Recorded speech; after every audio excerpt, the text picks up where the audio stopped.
درود، امیدوارم که حالتون خوب باشه. پیرو توییت هایی که طی ماه گذشته در مورد جنجال های سیاسی در داخل ایران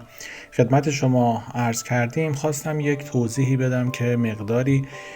شفافتر بشه و سوال چند تا از دوستای عزیز رو هم بر صورت این بتونه پاسخ داده بشه. ما جریانات سیاسی در جمهوری ولایت فقیه رو از بعد از سال 88 به دو قسمت تقسیم کردیم: جمع‌کرانی و جمع‌آرانی ها. و جمع‌کرانی ها طرفدارانی بودن که اون زمان پشت احمدی نژاد جمع شدن، تیم مصباح یزدی و تفکرات برصد اون گروه بودش که ما اون گروه رو برصد به عنوان لابی یهودیان افراطی در داخل ایران معرفی کردیم. جمع‌آرانی ها طیف حالا اصلاح طلب بودن و میانه رو بودن و طیف هاشمی رفسنجانی ائتلاف کردن و نهایتا دو طیف قدرتمند تشکیل شد و بیت خامنه ای با ائتلاف با تیم مصباح توانست احمدی نژاد رو رأس کار بیاره و به دبستان هاشون رو هم انجام دادن و تا زمانی که صحبت براندازی نبود جنگ در خیابان ادامه پیدا کرد و زمانی که مردم اومدن در خیابان ها در سال 88 پشت میرحسین بر صورت اجماع کردن و خطر براندازی شکل گرفت، آقایون همه بر صورت مصالح خودش رو در خطر دیدن. از اون ور هم که دولت اوباما رأس کار بودش و دیدیم که وقتی که مردم اومدن و حمایت اون شعار اون زمان مردم هم بودش که اوباما تکلیف خودت رو روشن کن، یا با ما یا با اونا، مشخص شدش که بازی اصلا از جنگی که راه انداخته بودن که بتونن گردنکشی خیابانی بکنن و سهم بیشتری از قدرت داشته باشن داره به براندازی میشه. برای همین میرحسین و حالا طیف مخالف کوتاه آمدن و هر کدومشون مهره‌ای رو قربانی کردن. لابی افراطی مصباح احمدی نژاد رو قربانی کرد و لابی بر صورت جمع‌آرانی ها ارزم به حضورتون میرحسین رو قربانی کردن و کماکان هم در حصر هستن. بازی کماکان اینطوری ادامه پیدا کردش تا زمان به حال روحانی. بر صورت روحانی اجماع جمع‌آرانی ها و جمع‌کرانی ها بود و دیدیم که اومدش و اون برجام رو امضا کرد و دوباره دست برتر رو به جمع‌آرانی ها داد و بعد از اومدن ترامپ دوباره بازی عوض شد. حالا نمیخوام زیاد به گذشته برگردم، این مسئله رو در 3-4 سال پیش در موردش صحبت کردیم. امروز هم که میبینیم که عملا دولت یه دست شده، گفتیم این اتفاق نمیفته. فشار گلوبالیسم جهانی یا یهودیان لیبرال بر اسرائیل در جنگ غزه باعث شدش که طیف بر صورت حامی تفکرات نتانیاهو یا کسانی که اسپانسرشون یهودیای افراطی هستن، یعنی همون لابی مصباح یزدی، در داخل ایران تضعیف بشن. قضیه غزه رو قبلا هم بهتون گفتم، در یک جمله دوباره خلاصه میکنم. همزمان که حماس از بین میره، نتانیاهو هم تضعیف میشه و نتانیاهو هم به پایان خودش سلام خواهد کرد و گلوبالیست‌ها حذف نتانیاهو رو با واسطه حذف حماس و نهایتا حزب الله رقم خواهند زد و بازی برمیگرده در داخل ایران. و برگشتن در داخل ایران یعنی به چه موضوع هست؟ به این زمینه هستش که تیم افراطی مصباح باید از زمین کنار بره. شما به این موضوع دقت کنید که جنگی که در حال حاضر شکل گرفته، جنگ میون تیم بر صورت حامی نتانیاهو یا نتانیاهو شخص میگم که متوجه شین، یعنی یهودیان افراطی که بر صورت الان قدرت رو در داخل ایران در اختیار دارن، ثروت رو دارن و گلوبالیسته که به هر حال اونها هم بر صورت ابزار رسانه رو دارن. این بازی در داخل ایران در جریانه و میبینیم که فساد مثلا چای دبش به خاطر منافع مردم رونمایی نشد، به خاطر ضربه زدن به طیف به حال رئیسی که این روزها رئیسی چرخش کرده به طرف حزب پایداری و میبینیم در کابینش اکثر وزیرای احمدی نژاد هستن و یکی از یهودیان، بچه یهودی های افراطی به نام بذرپاش مدیریت این مجموعه رو در اختیار گرفته. این رونمایی از فساد دبش یک ضربه‌ای بودش به لابی مصباح یزدی و میبینیم که این روزها تخریب صادق محصولی که اسپانسر این تفکر در داخل ایران هست بیشتر میشه و عملا میبینید حزب پایداری درگیر جنگ شده با احزاب اصولگرایی که مثلا حالا قالیباف هم جزو اون مجموعه هست.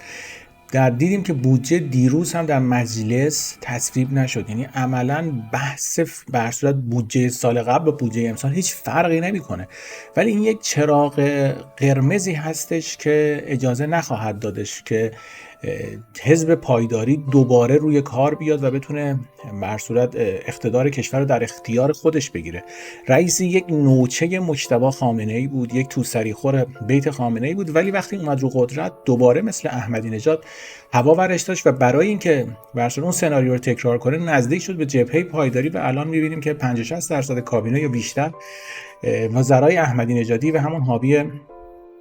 ارزم به حضور شما تیم مصباح هستن. این فساد دبش هم که حالا وزیر پیشین بانک مرکزی که امروز سفیر قطر هست، یکی دیگه از اون به حال قسمت هایی هستش که چای دبش رونمایی شد که تضعیف بشه، یعنی بزننش برای منافع من و شما. این فساد رونمایی نشد و جالب بودش که میبینیم که مثلا سعید محمد و قالیباف که یک زمانی با هم مشکل داشتن، امروز سعید محمد توییت میزنه که به هر صورت تطلع و صادق حقوقی رو بهونه نکنید به فساد برسید. یعنی عملا بازی درگیری لابی ها به هر صورت گرفته و به نظر من رئیسی 4 سال حکومتش رو نخواهد دید و حالا نمیدونم به اتفاقی خواهد افتاد، ولی 4 سال تواناییش اداره کردنش رو نداره و اگر هم بخواد به پایانش برسه، این پایانی که سخت‌ترین دوران برای ایران هستش، دوران تک ریاست جمهوری خواهد بوده که در داخل تا حالا رخ داده و جنگ در داخل اینها شروع شده و این اتفاقاتی هم که داریم میبینیم، حمله به تیم مصباح، اون یکی حمله کردن و جنگ و جدالایی هست، به خاطر این هستش که در داخل ایران بازی قراره یک طرفه بشه. بعد از خامنه‌ای جریانی که در رأس کار خواهد موند و به عنوان جمهوری جدید رأس کار خواهد اومد، باید یک سری از فضاها رو باز کنه. رابطه با آمریکا، رابطه با اسرائیل، نظریه اقتصادی باید باز کنه و اینها موهبتی هستش که لابی که در عصر در قدرت بماند میتواند از این مواهب استفاده کنه. برای همین این جنگ ادامه داره و این جنگ اینجا هم تموم نمیشه، باید منتظر وقایع دیگری باشیم. ولی خب هر چقدر که نتانیاهو در غزه ضعیف بشه و این بازی گلوبالیستا عملاً کاری دارن میکنن که همزمان که حماس رو از بین میبرن، که به اساس خود حماس رو در برنامه قبلی صحبت کردیم که تفکر نزدیک به قطر داره، نزدیک به ترکیه داره و تفکر اخوانیسم رو همراهی میکنه، با اجماعی که میان عربستان، مصر و امریکا انجام شد، این بازی چراغ سبز دادن که حماس جمع بشه بازیش از منطقه. خب به هر صورت خود اخوانیسم هم دشمن تفکرات وهابی عربستان هستش و یکی از معضلات جنبش مدنی در مصر همین تفکرات اخوانیسم هستش که می‌بینیم دوباره در انتخابات مصر هم سیسی دست برتر رو داره. به هر صورت اگه بخوایم خلاصه کنیم، به نظر من حماس حذف خواهد شد، همونطوری که از روز 7 اکتبر ما این مسئله رو گفتیم. زمانی که همه فکر می‌کردن حمله نمیشه، گفتیم حماس حذف میشه، بعدش حزب الله خلع سلاح میشه و حسن نصرالله محتملاً از بازی حذف میشه و نهایتاً به تهران خواهند آمد. به تهران خواهند آمد که این اراذل اوباش حامی نتانیاهو رو در داخل ایران جمع کنن و باید ببینیم این جنگ و جدال به کدوم سمت میره. به هر صورت هر دو لابی قدرتمند هستن و درگیری میون اون لابی ها باعث میشه که فقط مردم ضرر کنن. این یک خلاصه کوتاهی بود از بازی هایی که در داخل ایران راه افتاده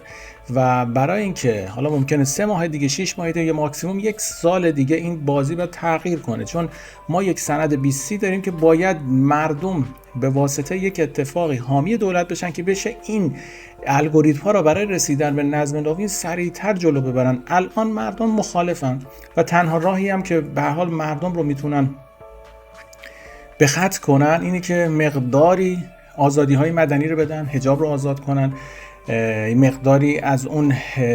داستان رهبری و ولایت فقیه عبور کنن که همه اینا برنامه چیده شده. اینا رو در طی مرور زمان در موردش صحبت کردیم و گفتیم. ولی نقطه عطفی که در تاریخ جمهوری اسلامی رقم خواهد بود با مرگ علی خامنه‌ای یا اعلام مرگش، چون خامنه‌ای چندین سال مرده، با اعلان مرگ این علی خامنه‌ای باید تمام این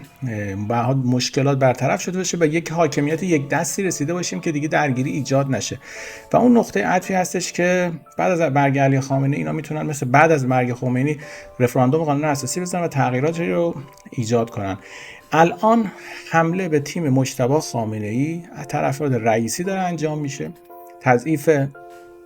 رئیسی انجام میشه و این رو بدونید مجتبی خامنه‌ای به هیچ عنوان رهبر بعدی در جمهوری اسلامی نخواهد بود. ما اگر لابی گلوبالیست در ایران پیروز بشه، دست برتر رو بتونه پیدا کنه در جنگ با افراطی‌ها، ما نهایتاً یک شورای رهبری خواهیم داشت و در این شورای رهبری به مدت به حال ممکنه محدودی چند رئیس قوه قضاییه، رئیس مجلس و چند تا حالا طبق قانون اساسی دقیقاً یادم فراموش کردم کشور اداره میکنه و بعد از رفراندوم ولایت فقیه هم به تاریخ بخواهد پیوست. نه به خاطر مردم، به خاطر اینکه بازی ها در منطقه عوض شده. ما در منطقه خیلی تغییر تحولات داریم، حالا در مورد صحبت خواهیم کرد. وقتی ببینید در یک کشوری مثل عربستان اون تغییرات بنیادی شروع شده که گلوبالیسم نفوذ کردش و مسی و نیمار و برسر انواع اقسام سلبریتی ها رو میارن که فرهنگ رو عوض کنن و اون ریشه های سنت رو بخوش کنن برای رسیدن به نظم نوین، در داخل ایران رو هم تفکرات افراطی رو نمیگذارن دیگر رشد کنن. ما تفکرات افراطی رو در افغانستان پیاده کردن، فعلا نیازی در داخل ایران ندارن و باید لولوی منطقه که الان شده روسیه و طالبان به عنوان که